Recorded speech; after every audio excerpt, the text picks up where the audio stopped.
이게 중요한 광고인데. 자, 우리 김종숙 권사님 오셨습니다. 와.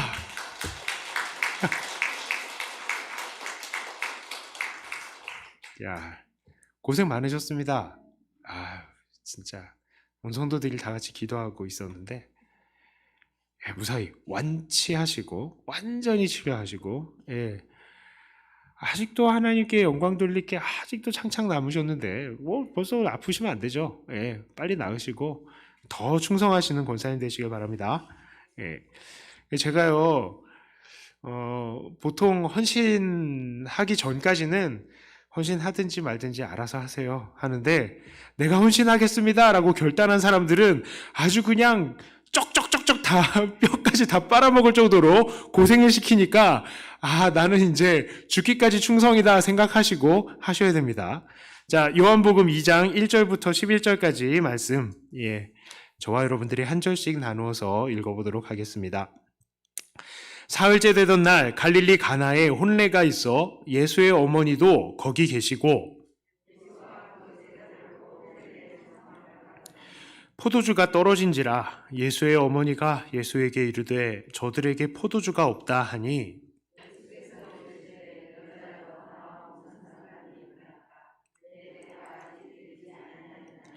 그의 어머니가 하인들에게 이르되 너희에게 무슨 말씀을 하시든지 그대로 하라 하니라.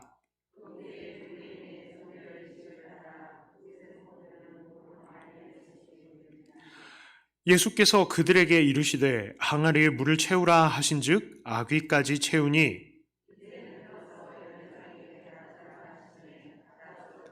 연회장은 물로 된 포도주를 맛보고도 어디서 났는지 알지 못하되 물 떠온 하인들은 알더라. 연회장이 신랑을 불러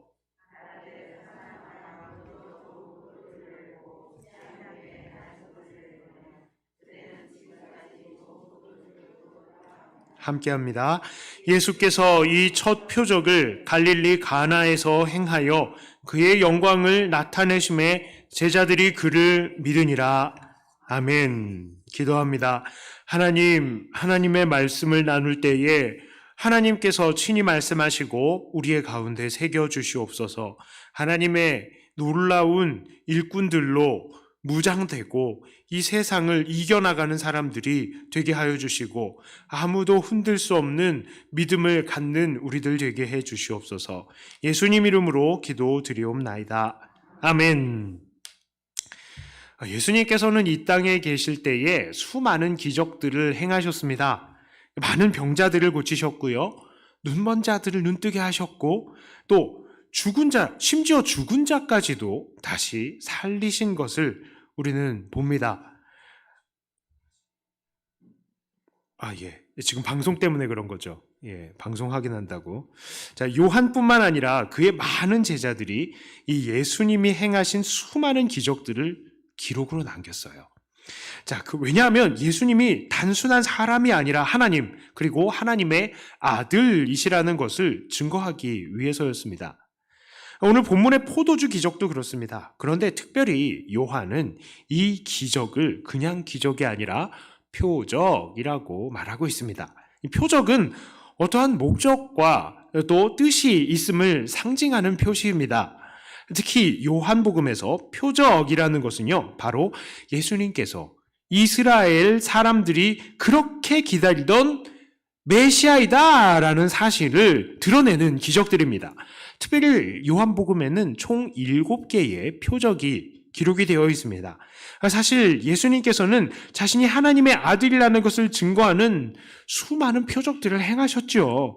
그러나 요한이 그 중에서 7개만 출연해 기록한 것입니다. 왜냐하면 이 7이라는 숫자가 무엇을 의미합니까? 완벽이라는 것이죠. 완벽. 그러니까 요한은요, 그만큼 예수님께서 완벽하신 하나님의 아들, 바로 이스라엘이 그렇게 기다려왔던 메시아이다라는 것을 기록하기 위해서 이 표적을 7개만 기록을 한 것입니다. 자, 그리고 이렇게 물이 포도주가 되는 사건이 바로 그 표적들의 첫 번째 표적인 것입니다. 이 포도주 표적은요, 가나라는 지역의 혼인잔치에서 이루어졌습니다. 이날은 예수님의 어머니 마리아는요, 그 혼인잔치 집에 예수님보다 먼저 가 있었습니다. 아마도 마리아는 그 혼주 집안에 가까운 친척이었을 것입니다. 이 마리아가 혼주의 친척이라는 것을 증거할 수 있는 또 한 가지 사실은요, 바로 그녀가 잔칫집에 포도주가 떨어졌다는 사실을 이미 알고 있었다는 것입니다. 이 잔칫집에서 포도주가 떨어진다는 것은 크나큰 신뢰예요. 그러니까 이 포도주가 떨어졌다는 것을 아는 것도 이것은 정말로 극비인 것입니다. 그런데 마리아가 그 극비 사항을 알고 있었어요. 그런 것을 보니까 마리아는 분명히 이 가나 혼인잔치, 혼주의 친척, 아주 가까운 친척이었을 것이 틀림이 없습니다. 자, 그래서 마리아는 아들을 부릅니다. 예수야, 포도주가 없다. 자, 이 말은 무엇입니까? 보통 남자들은요, 이렇게 이야기하면 잘 못 알아듣죠. 예, 그렇습니다. 보통 남자들은요, 그러면요, 왜요? 이렇게 대답하겠죠. 그 남자들도 여자들의 말하는 화법에 귀를 기울여야 됩니다. 이번에 개봉한 영화가 다 참 재밌다던데, 이거 무슨 뜻입니까? 같이 보러 가자 하는 뜻입니다. 남자들은 정신을 차리셔야 돼요. 여기서 대답을 잘못하면 일주일이 괴롭습니다. 자, 그런데요, 이 예수님이 참 모든 것을 아시는 예수님, 눈치가 빠르다는 것보다는 이건 예수님이 정말 아시는 거죠. 그런데 뭐라고 대답하십니까? 여자요. 이거는 그거죠. 이 예수님을 향해서 마리아가 포도주가 없다. 그러니까 포도주를 어디서 사오든 구해오든 알아서 해라. 처치를 좀 해줘라. 라는 어머니의 부탁이라는 것을 예수님은 알고 계신 것입니다. 그때 예수님께서 뭐라고 대답하십니까? 여자요. 나와는 무슨 상관이 있나이까? 이렇게 대답을 하죠. 잠깐만요. 자, 평소에요.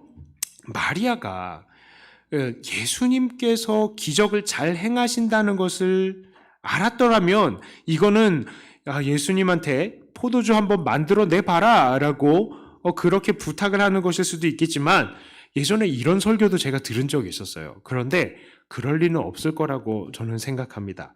왜냐하면 나중에 보면요, 예수님께서 제자들을 가르치실 때에 마리아와 그 형제들이 예수님을 찾으러 오는 장면이 있어요.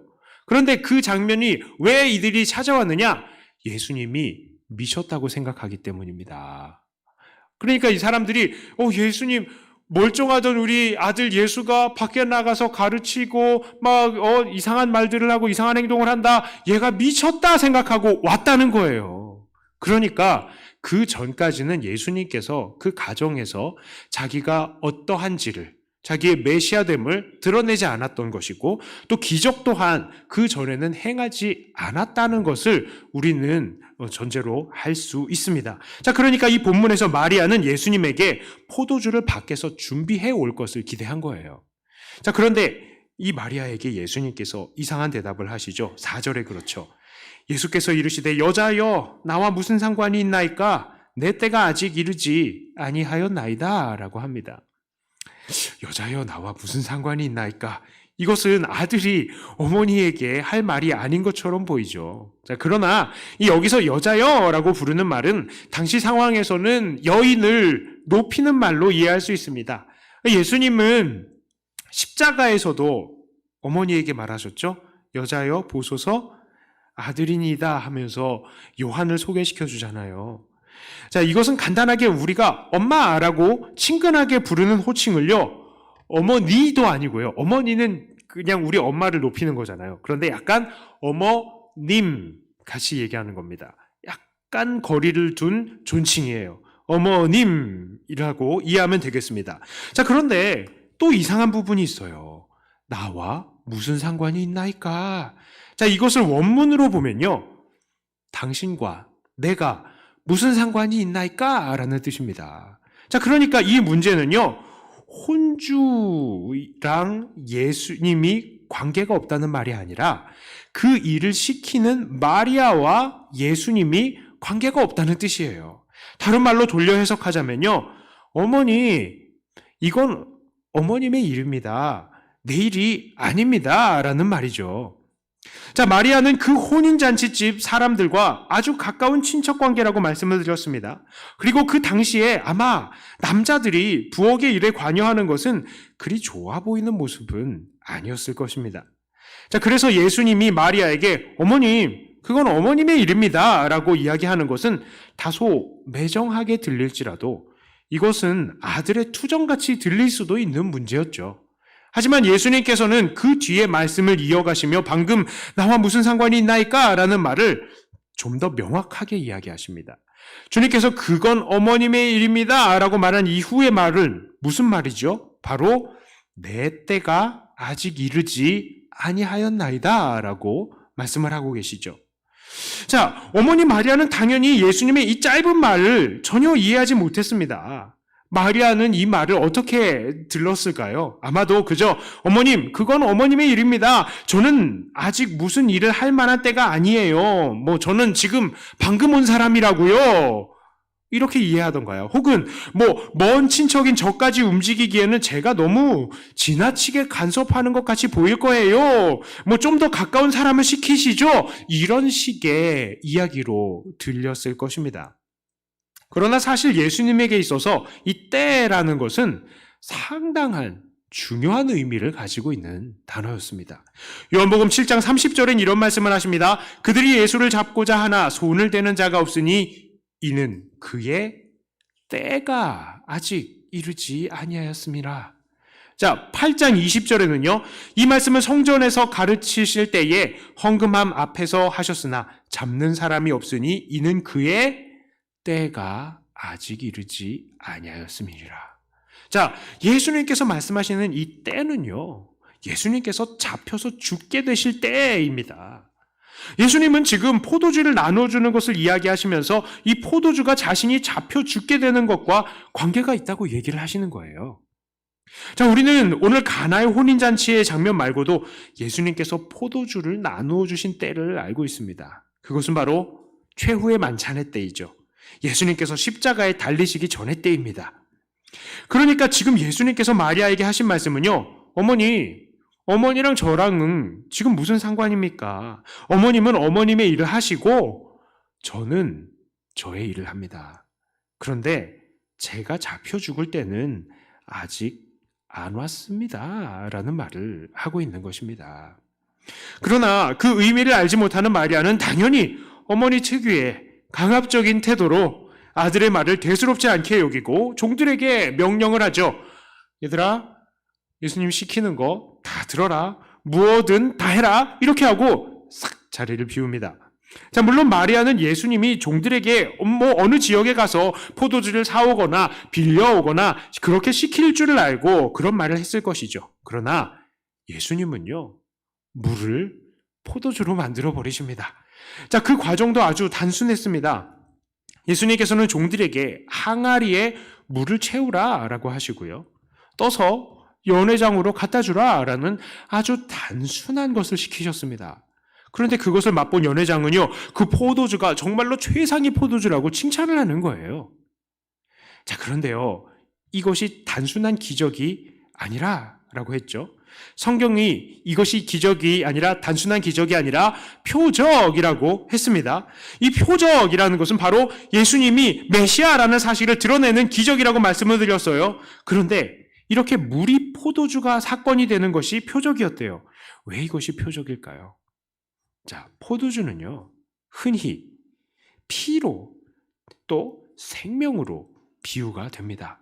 이거는 우리가 예수님이 이건 내 피니 마셔라 라고 하셨기 때문에 피로 받아들이고 있지만 당시에도 그것은 이 포도주를 거의 피를 상징하는 것으로 사람들이 알고 있었다고요. 유대인의 결혼식 풍습에도 남자가요, 이 신부에게 포도주를 따라주면서 이렇게 이야기를 합니다. 나는 당신을 내 아내로 맡고 싶습니다. 이 포도주를 당신에게 따라줌으로 나는 당신을 위해 나의 생명을 바칠 것을 다짐합니다. 당신도 이 잔을 받아 마심으로 나의 아내가 되어주기를 바랍니다. 라고 신랑이 포도주를 따라준대요. 그러면 여자가 그것을 받아 마시면 결혼이 승낙이 되는 것입니다. 여자는요, 이 포도주를 받아 마심으로 나는 나의 생명을 당신을 위해 바칠 것을 다짐합니다 라고 그렇게 말한대요.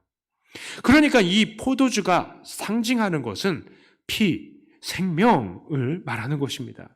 자, 그런데 이렇게 생명을 상징하는 포도주를요, 예수님께서 나눠주시는 거예요. 예수님께서 생명을 나눠주신다는 것을 의미하는 것입니다. 그런데 여기에 또 우리가 주목해 보아야 할 것이 있습니다. 그것은 바로 예수님께서 포도주를 만드실 때에 무슨 재료로 포도주를 만드셨느냐라는 거예요. 예수님은 물로 포도주를 만드셨죠. 그런데 그 물이요, 그냥 물이 아니었습니다. 그 물은 어떤 물이었습니까? 6절부터 8절에 뭐라고 얘기하고 있어요? 제가 읽어드립니다.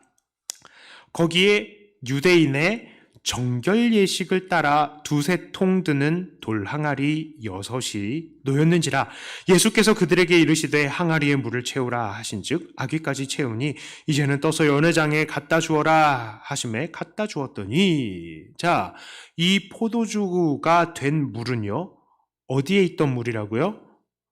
돌로 된 항아리. 그런데 이 돌로 된 항아리는 뭐를 위해서 쓰는 돌로 된 항아리라고요? 정결 예식. 정결 예식.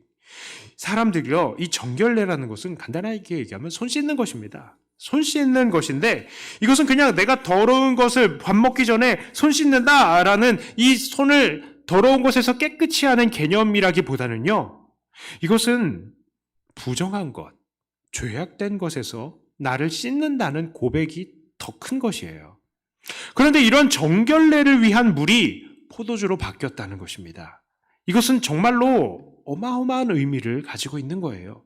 바로 죄를 씻어주는 수단이 물에서 포도주로, 즉 예수님의 생명과 피로 바뀌었다는 것입니다. 그러니까 이것이 표적이죠. 표적이 돼 죄 씻는 방법이 이제는 바뀌었다는 표적입니다. 바로 예수님의 생명의 피가 우리의 죄를 씻어주신다는 거예요. 의식적으로 사람들이 물로 하던 것이 이제는 예수님의 생명으로, 예수님의 피로 이루어진다라는 것입니다. 방법이 바뀌었다고요. 예식에서 예수님의 피로 바뀌었다는 것입니다. 자, 그렇다면 오늘 우리는 이렇게 정결례로 사용하시는 물로 포도주를 만드신 이 예수님을 보면서 무엇을 깨닫고 또 우리는 어떻게 살아야 하겠습니까? 자, 우리는요, 이걸 가지고 여러 해석들이 있었어요. 예수님이 어머니 말씀을 잘 들으신 것처럼 우리도 부모님 말씀에 순종해야 된다. 예수님께서 기적을 일으키신 것처럼 우리도 기적을 일으켜야 된다. 종들이 즉각적으로 순종했던 것처럼 우리도 즉각적으로 순종해야 된다. 역시 포도주는 예수님이 만드신 포도주가 최고야. 이런 식의? 아니면요, 우리 노래도 많이 했었죠. 예수님이 말씀하시니 우리 변화에 포도주 됐네. 예수님 나에게도 말씀하셔서 나를 새롭게 변화시켜 주시옵소서. 다 참 좋아 보입니다. 그런데 이게 뭐라고요? 죄 씻는 방법이 바뀌었다는 뜻이라고요. 무엇입니까? 이 요한복음, 이것을 통해서 우리가 무엇을 보아야 되냐? 자, 요한복음은 왜 쓰여졌습니까? 요한복음 20장 31절에 요한복음이 기록된 이유가 나와 있어요. 제가 읽어드립니다. 오직 이것을 기록함은 너희로 예수께서 하나님의 아들 그리스도이심을 믿게 하려 하며 또 너희로 믿고 그 이름을 힘입어 생명을 얻게 하려 함이니라. 이게 요한복음이 쓰여진 목적이라고요? 이 표적이 쓰여진 목적이라고요? 자, 그러면 우리도 당연히 이러한 표적을 보이신 예수님을 믿어야 됩니다. 믿되, 첫째로 우리는 예수님이 하나님의 아들이심을 믿어야 되고요. 두 번째로, 특별히 이 하나님의 아들 되신 예수님께서 그 피를 흘려서 우리를 깨끗하게 하셨다는 것을 우리는 믿어야 하겠습니다. 율법적인 방법, 어떤 의식적인 방법이 아니라 예수님의 그 피로, 예수님의 생명으로 우리를 정결하게 하셨다는 것입니다.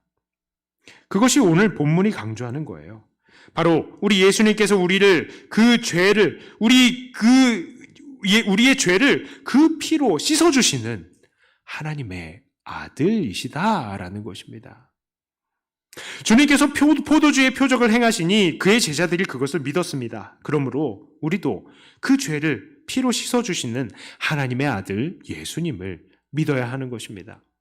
마리아는요, 예수님을 자기의 아들로 대했습니다. 그러나 예수님은 마리아를 향해서 어머님이라는 표현이라는 의미의 여인이요 라고 부르고요. 약간의 간격을 만들었죠. 그러더니 나와 당신과 무슨 상관이 있습니까? 좀 더 간격을 버렸어요. 그러더니 아직 내 때가 이르지 않았습니다. 이 말로 예수님은 예수님 나름대로의 속죄의 대업을 이루시기 위한 큰 계획을 가지고 계심을 말씀하셨습니다.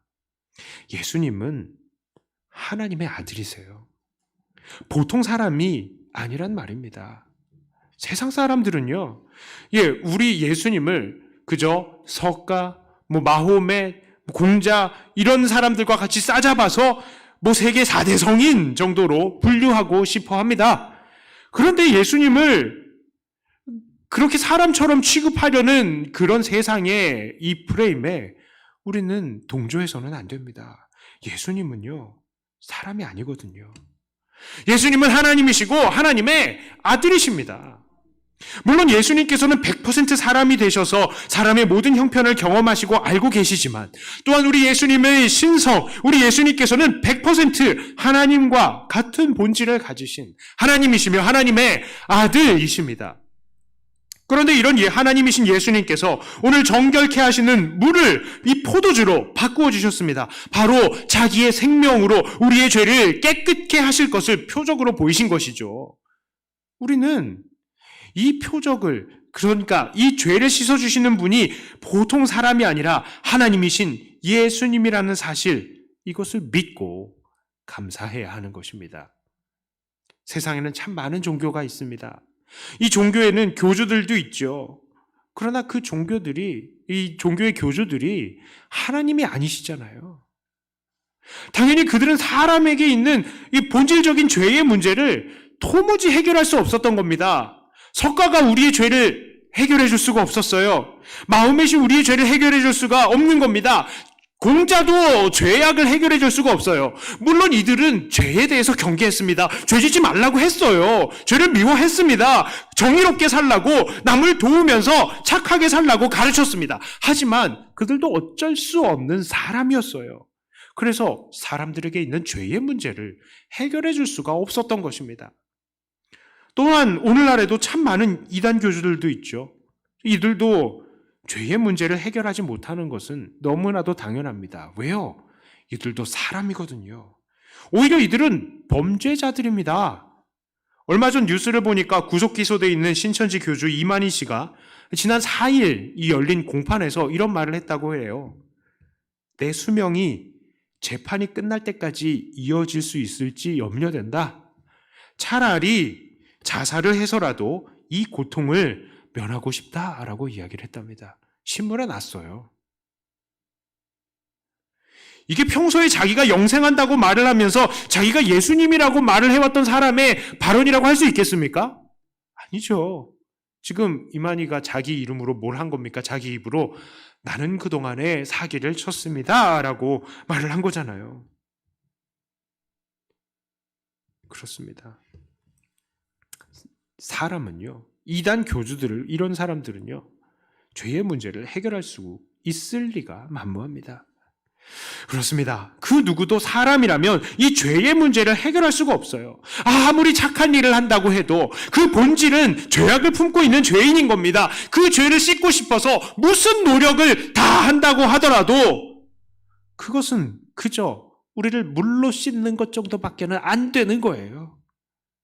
그냥 다시 죄인의 상태로 돌아가게 되는 그런 임시방편이라는 것입니다. 그러나 예수님은 우리의 죄를 씻어주십니다. 예수님은 사람이시기도 하지만 하나님이십니다. 예수님은 사람으로서 우리의 모든 형편과 비참함을 경험해서 하시고 우리의 진정한 대표자가 되시죠. 또한 우리를 대표하셔서 우리를 위해서 피 흘려 죽으심으로 우리의 죄악을 담당하셨습니다. 그것이야말로 우리의 죄를 영원히 씻어주시는 분이시라는 것을 증명하신 것이죠.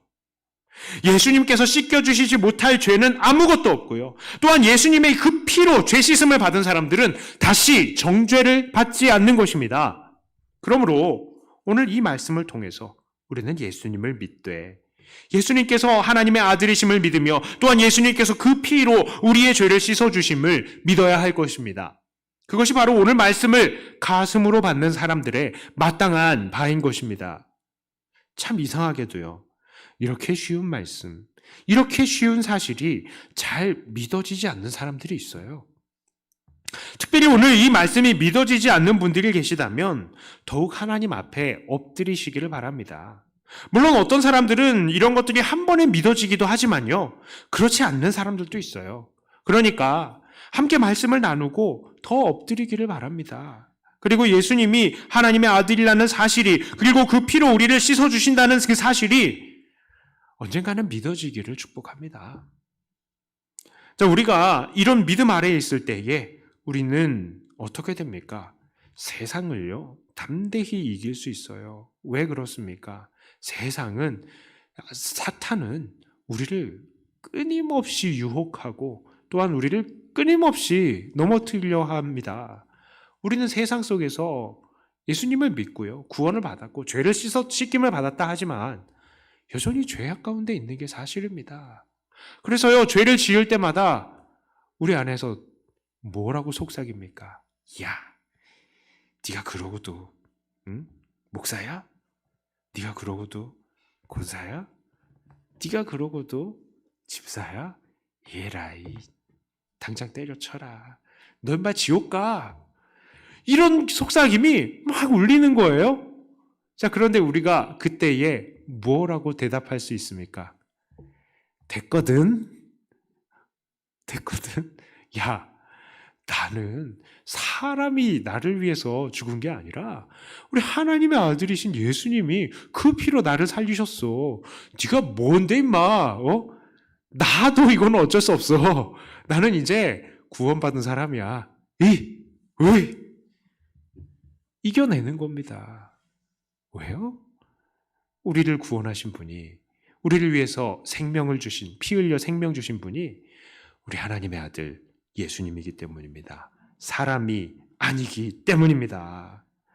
자, 그것이 정말로 우리들이 꼭 받아야 되고 새길 수 있는, 정말 우리 믿음으로 이 말씀을 받은 사람들의 반응일 것입니다. 자, 이제 말씀을 마치겠습니다. 우리 예수님께서는 물로 포도주를 만드심을 통해서 이제 죄를 씻는 방법이 그저 사람의 의식적인 수단이었던 이 물을 통해서가 아니라 이제는 하나님의 아들이신 예수님의 그 피로 바뀌었다는 것을 보여주셨습니다. 그러므로 오늘도 예수님의 하나님 아들됨을 믿으시고 또한 그 피로 우리를 깨끗게 하심을 믿음으로써 이 믿음이 더욱더 굳게 서시며 우리를 정죄하는 모든 세력으로부터 더욱더 담대히 일어서시는 저와 여러분들이 다 되시기를 주님의 이름으로 축복합니다. 기도합니다. 감사합니다. 하나님, 우리가 용서받은 것은 그저 물로 의식적으로 용서받은 것이 아니라 예수님, 하나님의 아들 되신 예수님의 피로 우리의 이 존재 자체가 정말로 죽을 사람이 이제 하나님의 자녀가 되었다는 것을 우리가 다시 한번 말씀을 통하여서 확신을 하면서 받습니다. 사람이 이룬 것이 아니라 하나님이 이루신 것이므로 그 사람이 어떠한 방해로도 이것을 막을 수 없다는 것을 오늘도 고백하며 하나님께 감사와 찬양을 올립니다. 이 믿음을 가지고 세상을 이겨내며 늘 담대히 이 세상과 싸워나갈 뿐만 아니라 우리를 구원하신 하나님의 그 구원하심에 정말로 부끄럽지 않게 날마다 세상을 싸워 이겨나가는 우리들이 되게 하여 주시옵소서. 감사드립니다. 물을 포도주로 만드신 예수 그리스도의 이름으로 기도드리옵나이다. 아멘. 자, 우리 함께 묵상하시면서 준비